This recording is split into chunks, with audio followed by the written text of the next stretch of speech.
दोस्तों नमस्कार। अभी हम सूबे के सबसे बड़े महाविद्यालय डीएवी पीजी कॉलेज में हैं। डीएवी पीजी कॉलेज जिसको राजनीति की प्रथम पाठशाला भी कहा जाता है। मैं कैमरामैन से कहूँगा फोकस कीजिएगा आप डीएवी महाविद्यालय पर। डीएवी महाविद्यालय का मैं इतिहास बताऊं तो 1904 में ठाकुर पूरन सिंह ने जो है महाविद्यालय जो डीएवी जो संस्थान है इसके लिए ज़मीन दी थी। उसके बाद 1922 में डीएवी इंटर कॉलेज की स्थापना की गई। उसके बाद 1946 में डीएवी महाविद्यालय स्थापित हुआ और 1948 में विधिवत रूप से डीएवी महाविद्यालय ने जो है काम करना शुरू किया। इसके अतिरिक्त डीएवी महाविद्यालय के नाम बड़े बड़े इतिहास दर्ज हैं। यहाँ से जो है बड़ी बड़ी शख्सियतों ने जो है विश्व में अपना नाम ऊंचा किया है। इनमें पहला नाम मॉरिशस के जो प्रधानमंत्री हैं राम गुलाल जी का नाम आता है। दूसरा नाम नेपाल के जो प्रधानमंत्री रहे हैं, पूर्व प्रधानमंत्री रहे हैं, लोकेंद्र बहादुर उनका नाम आता है। इसके अलावा बिछेंद्री पाल भी एक नाम है जिन्होंने पर्वतारोहण की दिशा में बड़ा नाम किया। और इसके अलावा उत्तराखंड की तमाम विधानसभाओं में अनेक ऐसे विधायक हैं जिन्होंने डीएवी के इस महाविद्यालय से अपनी शिक्षा प्राप्त की है। कुल मिलाकर डीएवी महाविद्यालय को राजनीति की प्रथम पाठशाला कहना कहीं ना कहीं राजनीति की प्रथम पाठशाला कहना गलत नहीं होगा। अब हम आपको डीएवी महाविद्यालय में ले जाएंगे और दिखाएंगे कि कैसा राजनीतिक माहौल डीएवी महाविद्यालय में है। मैं कैमरामैन से कहूँगा आप फोकस कीजिएगा। और राजनीति को लेकर पोस्टर वॉर शुरू हो चुका है। मैं कैमरामैन से कहूँगा फोकस कीजिएगा।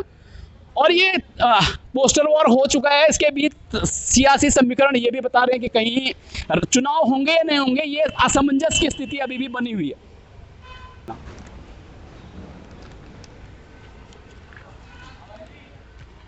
डीएवी महाविद्यालय में जो है राजनीति के जो समीकरण शुरू हो चुके हैं और इन समीकरणों के बीच हम छात्र नेताओं से और छात्रों से भी बात करेंगे कि आखिर क्या कुछ होने वाला है, क्या चुनाव के क्या रुझान है, क्या चुनाव होंगे या फिर लिंग दो कमेटी की जो रिपोर्ट्स है उसके अनुसार चुनाव में व्यवधान पड़ेगा या नहीं पड़ेगा, ये देखना बड़ा दिलचस्प होगा। हम छात्रों से रुझान जानेंगे, रुझान आपके सामने रखेंगे। कुछ युवा भी हमारे साथ हैं, हम उनसे भी जानेंगे आखिर कैसा चल रहा है। क्या शुभ नाम है आपका?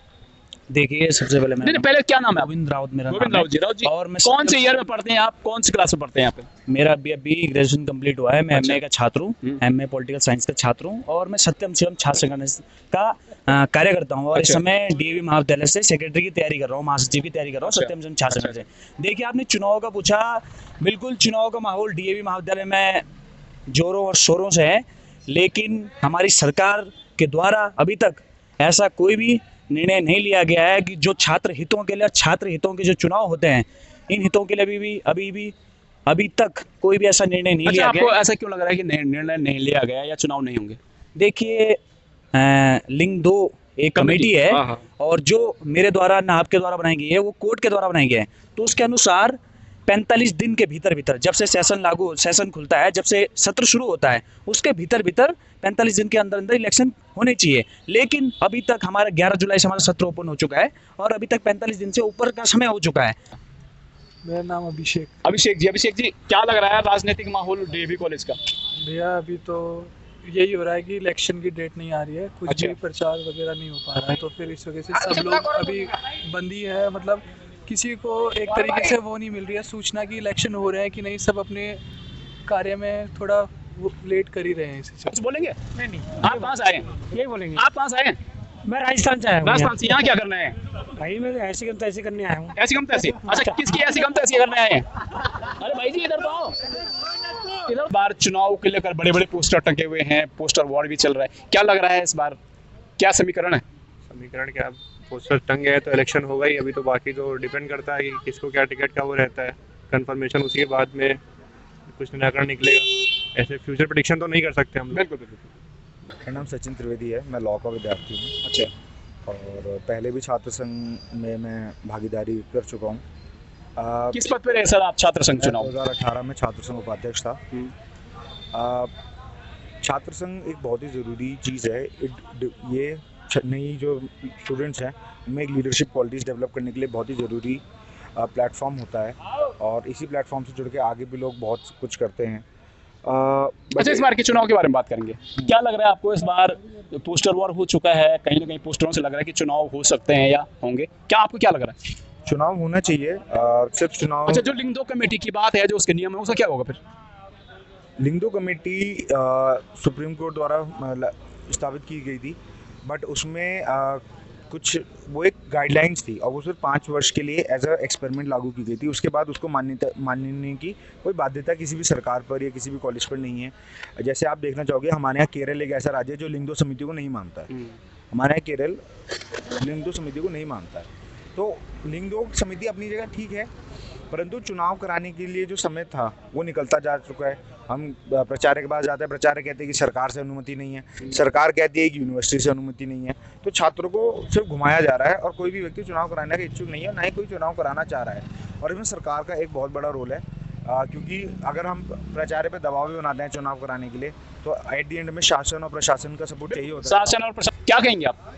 देखिए, जो लास्ट शासन चुनाव हुआ था वो मेरा ही हुआ था 2019 में। उसके बाद चुनाव नहीं हो पाए, कोरोना की वजह से गाइडलाइन आई थी कि चुनाव नहीं कराए जाएंगे।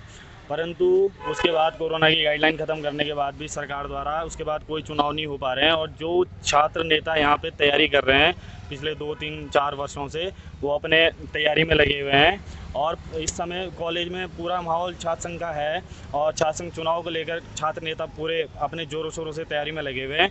पर इसमें एक विषय आ जाता है कि अगर क्या बोलते हैं लिंग 2 कमेटी के हिसाब से देखा जाए, छात्र संघ चुनाव हो सकते हैं। कितना बदला डीएवी महाविद्यालय, इस विषय पर बात करने के लिए आज हमारे साथ डीएवी के प्राचार्य के.आर. जैन जी हैं। हम उनसे जानेंगे कि कितना अंतर वो पाते हैं डीएवी महाविद्यालय में और क्या क्या चीज़ें बदली हुई। सर, हमारे इस प्रोग्राम में स्वागत है सर आपका। आपका बहुत बहुत धन्यवाद, आपने मुझे मौका दिया बात करने के लिए। मैंने 1986 में कॉलेज ज्वाइन किया था, 1986 में। अब 2022 चल रहा है, तो लगभग 36 साल में यहाँ पे गुजार चुका हूँ अपने लाइफ के, जो कि बड़ा इम्पोर्टेंट एक पार्ट होता है लाइफ का, जवानी का, जो कि बुढ़ापे की ओर हम बढ़ रहे हैं, 60 के हो चुके हैं। तो जब हम यहाँ पर आए थे, यहाँ पर काफ़ी स्टूडेंट्स थे और संख्या डे बाय डे बढ़ रही थी। और एक टाइम में संख्या मोर देन 30,000, 30,000 से ज़्यादा संख्या हो गई थी, जिसमें एग्ज़ाम कराने में, एडमिशन्स में, इलेक्शंस में काफ़ी दिक्कतें आने लगी। तो बाई चांस एक दौलत राम सेमवाल जी में है, उन्होंने एक उच्च न्यायालय नैनीताल हाई कोर्ट में एक पिटिशन रिट फाइल की, जिसमें कहा गया है कि जिस महाविद्यालय की जितनी सीट्स अलॉट हैं उतनी सीट्स पे एडमिशन किए जाएं। तो हुआ ये अल्टीमेट कि उनके निर्णय ये आया कॉलेज में कि जितनी आपकी सीट्स हैं आप उतनी एडमिशन्स करेंगे। तो इसके लिए मेरे ख्याल से 2006 या 7 में मेरिट सिस्टम से एडमिशन स्टार्ट किए गए और जो 2-3 साल में संख्या हमारी एक्चुअल होनी थी वो आ गई 12,420। सर, मैं रोकना चाहूँगा सर, मेरिट सिस्टम से जब एग्जाम हुए तो आपको क्या लगा, क्या क्या परिवर्तन आपको देखने को मिले? क्योंकि मेरिट सिस्टम से पहले कहीं ना कहीं बड़ी धांधलियों की बात भी कही जाती थी।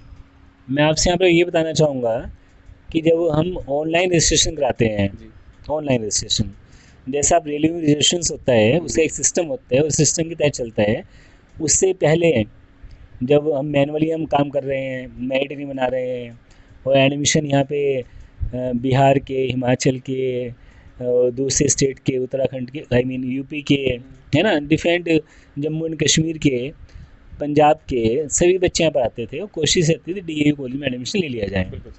लेकिन क्षमता 35,000 बच्चों की नहीं थी, लेकिन हमने उसको झेला, काम किया, सक्सेस की, उसमें पूरी सफलता मिली हमें। लेकिन जब से ये मेरिट सिस्टम आ गया है तो इसमें थोड़ा हमें रिलीफ ही हो गया आज की डेट में कि पहले हम बच्चों के लिए रजिस्ट्रेशन ओपन करते हैं, उसके बाद फिर मेरिट लिस्ट बनती है, फिर मेरिट लिस्ट के बेसिस पर हम एडमिशन्स करते हैं। जैसे खबर सुनने में आई कि इस साल से जो यहाँ पर डीएवी महाविद्यालय में जो छात्र संघ के जो चुनाव है वो कहीं ना कहीं वो नहीं होने जा रहे हैं या आगामी भविष्य में होंगे, ये पूरी जानकारी हम आपसे चाहते हैं।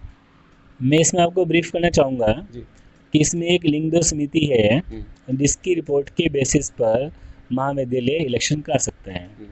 लेकिन पिछले 2 साल कोविड रहा है और कोविड की वजह से इलेक्शन नहीं हो पाया।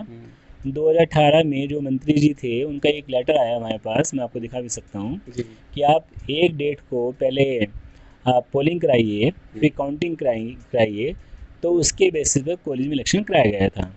लेकिन उसके बाद कोविड आ गया और फिर लोकसभा के, विधानसभा के भी इलेक्शन हुए हैं, उत्तराखंड में इलेक्शन हुए हैं। तो मेरा मानना ये है कि जो स्टूडेंट्स लीडर हैं, वो जैसा आपने कहा कि प्राथमिक पाठशाला है, तो बेसिकली प्राथमिक पाठशाला है ये नेताओं की, जो उनकी ट्रेनिंग होती है, वो लोग मेहनत भी बहुत करते हैं। मैंने देखा जो मेरे स्टूडेंट हैं वो किसी भी पार्टी के हों, किसी भी छात्र संगठन के हों, वो रात दिन बच्चों के इंटरेस्ट में लगे रहते हैं, काम करते रहते हैं। सर चुनाव होने के कितने प्रतिशत चांसेस? चुनाव के लिए हम तो मेंटली प्रिपेयर हैं। हमें कोई भी सरकार का आदेश आएगा, डायरेक्टर आदेश आएगा, मंत्री जी का कोई भी आदेश आएगा, यूनिवर्सिटी का कोई भी आदेश आएगा, हम चुनाव के लिए टोटली प्रिपेयर है, मेंटली प्रिपेयर हैं। हम चुनाव के लिए तैयार, हमें चुनाव की दिक्कत नहीं, लेकिन हमारे पास कोई लिखित हो ऊपर से तो हमें कराने में आसानी होगी। रीज़न ये है कि जो लिंगो समिति है वो ये बोलती है कि कॉलेज खुलने के मैक्सिमम 60 डेज़ के अंदर इलेक्शन होना चाहिए। अब 11 जुलाई को कॉलेज खुला था, आज 10 जुलाई है, तो 2 महीने हमारे एक्सपायर हो रहे हैं। उसका एक रीज़न ये भी है, पीछे बीच में बच्चों का आंदोलन चलता रहा, उसमें एडिशनल प्रोसेस हमारा डिस्टर्ब हुआ और जो रूटीन वर्क होते हैं वो डिस्टर्ब होते हैं। तो कुछ कारणों से बच्चों की ये डिमांड थी कि फ़ीस आप ऑफलाइन कर दी जाए, क्योंकि ऑफलाइन करना पॉसिबल नहीं है। डिजिटल का ज़माना है, हिंदुस्तान डिजिटल की तरफ जा रहा है, हम बैलगाड़ी की तरफ जाएँ ऑफलाइन की। उसमें बच्चों को भी प्रॉब्लम थी।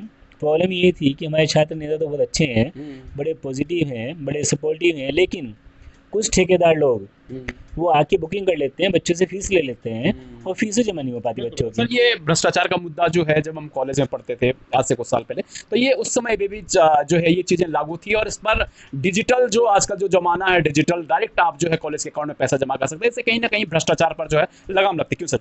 आप बिल्कुल सही कह रहे हैं। एक भी केस मेरे पास नहीं आया जो नौजवान स्टूडेंट ने फीस जमा की है, किसी ने कहा कि सर हमें फीस जमा करने में दिक्कत आ रही है। सब ने टोटली ऑनलाइन फीस जमा की है। और इतना ही नहीं, गढ़वाल यूनिवर्सिटी के जो एग्ज़ाम्स होते हैं तो उसकी एग्जामिनेशन फ़ी जमा की जाती है, वो टोटली कई सालों से ऑनलाइन ही जमा होती है। सर कुछ छात्र नेता ये भी कह रहे हैं कि हम कोर्ट जाएंगे इस विषय को लेकर, अगर चुनाव नहीं करवाती है महाविद्यालय, चुनाव नहीं करवाता है तो हम कोर्ट जाएंगे, तो क्या कहेंगे आप? मैंने आपसे बताया कि महाविद्यालय बिल्कुल तैयार है चुनाव कराने के लिए। बाई चांस कोई कोर्ट का आदेश आता है वो भी हम पालन करेंगे, सरकार का आता है आदेश वो भी पालन करेंगे, यूनिवर्सिटी का आदेश आता है वो भी पालन करेंगे। हमें तो इलेक्शन करने में तैयार, हमें कोई दिक्कत नहीं है, लेकिन कुछ बेस हमारे पास हो कि हम इलेक्शन करा सकें। आज कुछ छात्र नेता मेरे पास आए थे सभी संगठनों के, उनकी मांग थी कि आप इलेक्शन की डेट डिक्लेयर कर दीजिएगा।